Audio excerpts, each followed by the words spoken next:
ہر آدمی حکومت کی حمایت بھی کرے گا اور ہر آدمی یہ بجلی چوری کے معاملہ دیکھیں ایک سرکل میں پھنس گیا لوگ 60-65 روپے یونٹ ہے پوری بستی کنڈے لگاتی ہے وہ کیا کریں بجلی چاہیے انہیں اب 12-15 گھنٹے کی پھر لوڈ شیڈنگ کی جاتی ہے مارکیٹیں اس وقت دیکھیں سکوت کی حالت ہے جمود تاری ہے کساد بازاری ہے مندی ہے ہولناک چہرے ہیں مارکیٹوں میں راتوں کے جگت ہے کہ جی وہ بجلی نہیں تھی تو راتوں سے جاگے ہوئے ہیں تو یہ سلسلہ ایک طرف نہیں ہونا چاہیے اس کے لیے اتنی بڑی کابینہ اتنے سارے اوباش عیاش یہ ہاتھی پالنے کی ضرورت کیا ہے ویسے عتیق میر صاحب لوگوں نے بھی یہ ایک ضمنی سوال ہے کراچی کی اس وقت جو مارکیٹس ہیں اس میں لوڈ شیڈنگ کی کیا صورتحال ہے کیونکہ ملک کے دیگر علاقوں میں تو اطلاعات ہے لیکن کراچی میں میرا خیال ہے کہ نسبتاً بہتر نہیں ہے 8-10 گھنٹے لوڈ شیڈنگ ہے اس وقت بھی میں آپ کے پروگرام میں بیٹھا ہوں میری مارکیٹ کی 150 میں سے 100 سے زیادہ دکانیں اندھیرے میں ہیں یہ میں لائٹیں جلا کے آپ سے بات کر رہا ہوں آپ کے کیمرہ مین تو یہ جب لائٹ نہیں ہوتی اور گھر پارا پھر جو ٹیمپریچر ہے وہ 40 سے تجاوز کر جائے اور پھر پانی بھی نہیں ہے شہر کے اندر تو کیا صورتحال ہوگی لوگ گھروں سے نہیں نکلتے آج میں ایسے دکاندار ہر مارکیٹ میں بتا سکتا ہوں جنہوں نے ایک ہفتہ ایک پیسے کی سیل نہیں کی ان کے چہروں پہ اس وقت ہوائیاں اڑ رہی ہیں ہر آدمی دیکھیں ہر کوئی کو اتنا پختہ ایمان کا نہیں ہوتا لوگ پریشان ہیں کہ کیا ہوگا ہمارے فیوچر کا تو ایسے میں میں سمجھتا ہوں کہ کوئی بھی پالیسی حکومت کی کامیاب نہیں ہو سکتی بلکہ ایکسیپٹ نہیں ہو سکتی جیب میں اپنے لیے کچھ ہوتا ہے تو آدمی اس میں سے ٹیکس دیتا ہے باقی انڈائریکٹ ٹیکسز میں نے آپ سے بات کی ہے کہ انڈائریکٹ ٹیکسز نے تو ہمارا خون تک نچوڑ لیا ہے باقی ڈائریکٹ ٹیکسز ہے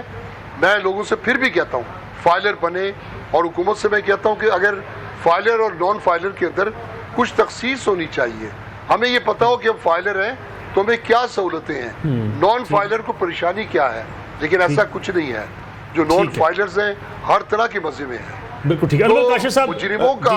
کے لیے ہر طرح کی پناہ ہے عتیق میر صاحب سے ذرا بجٹ کی تجاویز میں واپس آتا ہوں سر ہم پروگرام میں تھوڑا سا آگے کی طرف جانا ہے ہم نے مزید ابھی کچھ چیزیں عتیق میر صاحب سے میں کہتا ہوں انور کاشف صاحب سے اس پہ شکریہ ادا کرنا ہے میں نے عتیق میر صاحب کا تو اس سے پہلے میں چاہا تھا کہ بجٹ کے اوپر اگر تھوڑا سا ان سے گفتگو کر لیں میر صاحب چونکہ ہم پروگرام کا تھوڑا سا فارمیٹ اس طرح کا ہے کہ ہم ڈیبیٹ میں مختلف لوگ شامل ہوتے آتے ہیں تو آپ سے شکریہ ادا کریں گے لیکن ایک آخری جو ہے وہ سوال کا اگر آپ کمنٹ کرتے جائیں سر بجٹ میں کراچی کے تاجروں کو جو ملک کا صنعتی انجن ہے ترقی کا انجن ہے معیشت کا انجن ہے کیا توقعات ہیں کیا سمجھتے ہیں کہ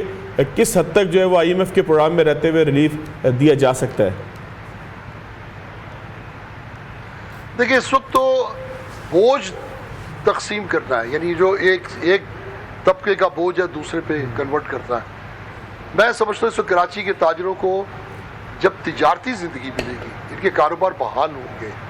انہیں سستی بجلی ملے گی انہیں لوڈ شیڈنگ سے آزاد کر دیں گے انہیں آپ پانی دے دیں گے انہیں منصفانہ ٹیکس سسٹم دے دیں گے اگر بجٹ میں آپ اتنا بھی کر لیں تو کراچی کا ٹیکس کلچر جو مجھے فخر ہے کراچی کا تاجر ہونے پر کہ پورے ملک میں کراچی سب سے زیادہ ٹیکس بھی دیتا ہے اور سب سے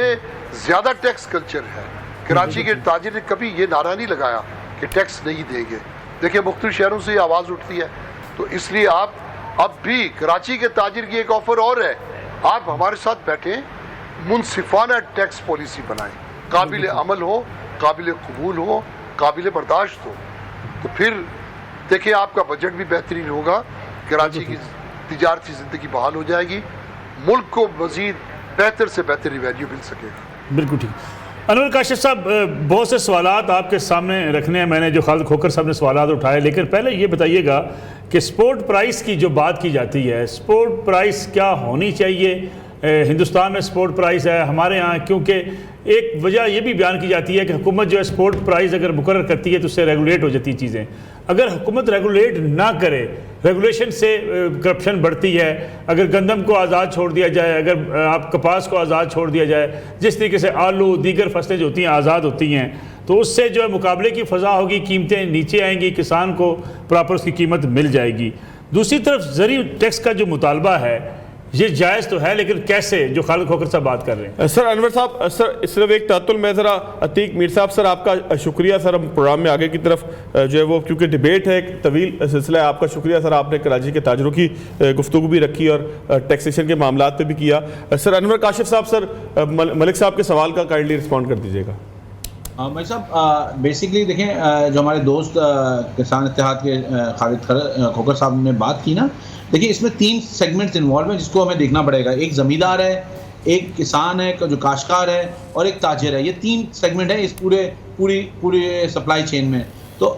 جہاں تک آپ نے جو سوال پوچھا ریگولیٹ کرنے کا، دیکھیں ریگولیشن جہاں بھی ہوتی ہے وہاں پہ کہیں نہ کہیں کسی کی وش اور ول آ جاتی ہے،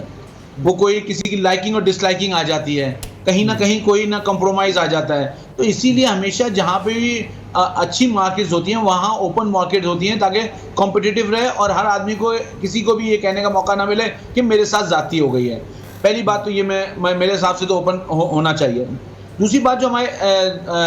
مطلب لوگوں نے کہی وہ یہ کہ تاجر کو ریٹائرمنٹ نہیں ملتی، تاجر کو، دیکھیں دنیا میں بتانا جو چاہ رہا ہوں، جو میں فوکس کرنا چاہ رہا ہوں، دنیا میں آپ کو ریٹائرمنٹ صرف ججز کی یا گورنمنٹ آفیسرز کی نہیں ہے، دنیا میں ویلفیئر جو ہے نا 60-65 کے بعد جہاں پہ ٹیکس کا نظام اچھا ہے وہاں ہر آدمی کو دی جاتی ہے وہ ریٹائرمنٹ، وہ اپنے ایک ایج کے بعد ان کا ایک سسٹم ہے پورا دیا جاتا ہے۔ ایشو جو ہے جو ہمارے لوگوں نے بات کی، اب کووڈ-19 آیا، یو کے میں انہوں نے 8,000 پاؤنڈ ہر شہری کو دیا ہے، لیکن انہوں نے کیا کہا، اس پہ ٹیکس جو ہے نا آپ نے دینا ہے، آپ کو ہم اس وقت آپ پرابلم میں ہیں، ہم آپ کو یہ دینا ہے، ٹیکس دینا ہے۔ لیکن ٹیکس پہ کمپرومائز نہیں ہو سکتا۔ اگر آپ ٹیکس نہیں دیں گے، ابھی بات کی ہمارے بزرگ عتیق میر صاحب نے، انہوں نے کہا کہ آئی ایم ایف کے پاس ہم کیوں جاتے ہیں؟ ہم اس لیے کہ ہم ٹیکس نظام کو صحیح طور پہ وضع نہیں کر سکے، لگا نہیں سکے۔ اب ان کو پرابلم جو مسائل ہیں ان کے کہ بجلی نہیں ہے، کاروبار نہیں ہے، میں آپ سے کہتا ہوں آپ ایک سروے کریں اور ان تاجروں کو، جن تاجروں جو کراچی میں رہتے ہیں اور جو کراچی سے باہر رہتے ہیں جو پاکستان میں، ان کی سروے کر کے ان کی اپنی پرسنل لائف دیکھیں گے وہاں پہ کیا ان کے پاس ایسا لگتا ہے کہ آپ کو کاروبار نہیں ہے؟ ایسا نہیں ہے سر، یہ ایسا نہیں ہے۔ دیکھیں ہمیں اس وقت پاکستان جو ہے نا اس وقت ایٹ دا ورج آف کولیپس ہے۔ اللہ نہ کرے ہم، میرے منہ میں خاک، لیکن ہمیں یہ بات اگر آج ہم نہیں سمجھیں گے، یہ سچ ہم نہیں بولیں گے کہ ہمیں جب تک دیکھیں یہ سائیکل پوری نہیں ہوگی۔ آپ بالکل سوال کریں ان سے جو 1 کلو مٹھائی لے کے 40 لوگ لے کے جاتے ہیں، لیکن آپ سوال کیوں نہیں کرتے؟ اس لیے کہ آپ ٹیکس نہیں دیتے۔ جیسے آپ نے فرمایا کہ سیلری والا جو ہے پورا ٹیکس دیتا ہے، وہ بھی وہی چیز وہاں خرید رہا ہوتا ہے، تو وہ بھی تو اس سوسائٹی کا حصہ ہے نا، وہ لوگ بھی، وہ بھی اپنے مینز میں گزارا کر رہے ہوتے ہیں، بیکاز امپلائر ان کی پیمنٹ دینے سے پہلے ٹیکس کاٹ لیتا ہے ان کا۔ تو یہ جو پاکستان کو سبسڈی، ریبیٹ، یہ سے آگے نکلنا ہوگا۔ دیکھیں آپ اس میں کم ٹیکس لگائیں، آپ ریڈیوس ٹیکس لگائیں، کوئی بات نہیں، لیکن فری کوئی بزنس نہیں چلتا۔ اب آپ ایکسپورٹ دیکھ لیں پاکستان کی، اتنے سالوں سے یہ ہے کہ پاکستان کی جو ہے ایکسپورٹ جو ہے اس پہ ٹیکس نہیں لگے، اس کو بہت زیادہ انسینٹیوائز کریں آپ، اور انسینٹیوائز، اب آپ کے پڑوسی ملک جو ہیں ہم ان کی ریس میں بھی نہیں ہیں۔ عبدالقیوم صلاحی صاحب بھی ہمیں جوائن کر چکے ہیں۔ عابد صاحب بہت شکریہ آپ کا